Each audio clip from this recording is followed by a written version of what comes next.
Entrepreneur. Not because he loved building companies. Not because he dreamed about changing the world.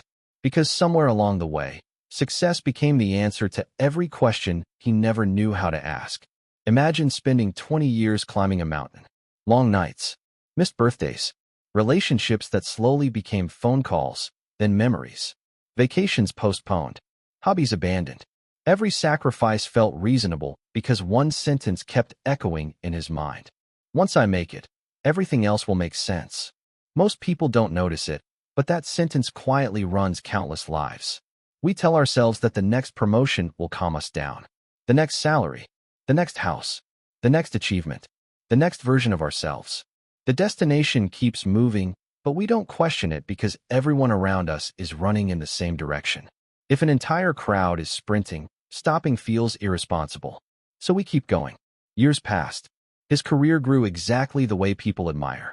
The numbers looked impressive. People asked him for advice. Friends called him successful. Family felt proud introducing him to relatives. From the outside, his life looked complete. From the inside, something remained strangely unfinished. He couldn't explain it. Nothing was wrong, but nothing felt settled either. One evening, after another long day, he sat alone in his office. The building was almost empty. The lights from nearby offices had already gone dark. His desk was covered with plans for the next quarter. Targets, forecasts, growth charts. He stared at them longer than usual. Not because they were difficult, because for the first time, he couldn't remember why they mattered so much. The strange part wasn't that he had lost ambition. The strange part was realizing ambition had quietly replaced curiosity. He couldn't remember the last time he chose something simply because he wanted it. Every decision had become an investment. Every conversation became networking. Every hobby needed a purpose. Every hour needed productivity. Even rest became another strategy. Life slowly stopped being experienced. It became managed. Around the same time, he met an elderly school teacher during a delayed train journey. The teacher had retired years ago. No awards. No famous career. No extraordinary wealth. Just decades spent teaching children who had almost forgotten his face. They spoke for hours. The entrepreneur expected stories about regret, about wishing for more money, more recognition, more status. Instead, the teacher spoke about ordinary mornings, walking to school before sunrise, watching students slowly believe in themselves, reading books without checking the time, eating dinner with family almost every evening. The stories sounded surprisingly small, yet something about them felt unusually complete.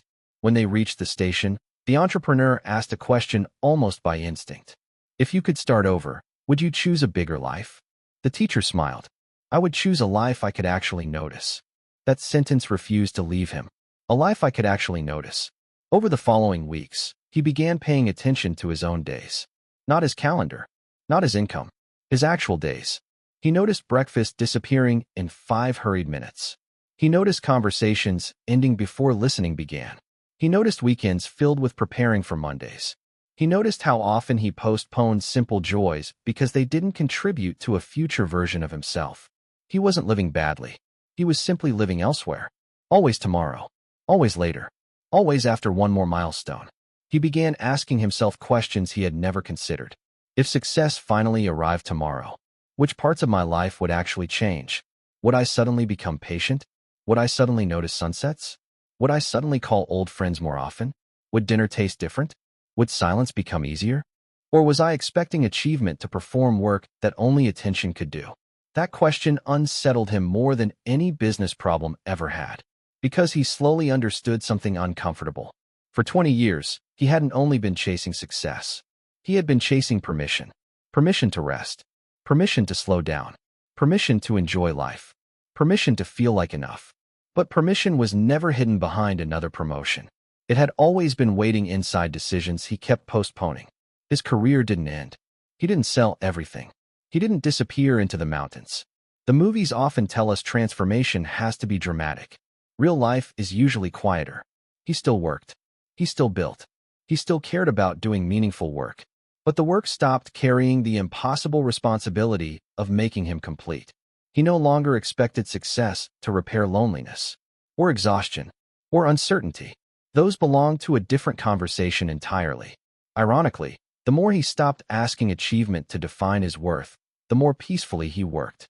He became harder to impress, harder to manipulate, because he no longer believed every opportunity deserved a piece of his life.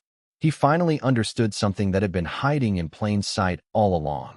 There are people who spend decades trying to build an impressive life, and there are people who quietly build a life they can actually inhabit. Those two things often look identical from the outside, but they feel completely different from within. Maybe that's why some people arrive exactly where they planned, and still feel like they've missed something. Not because they chose the wrong destination, but because they never stopped long enough to ask whose map they were following in the first place. So here's the question. If every goal you've been chasing arrived this year, what part of you is still waiting for permission to begin living?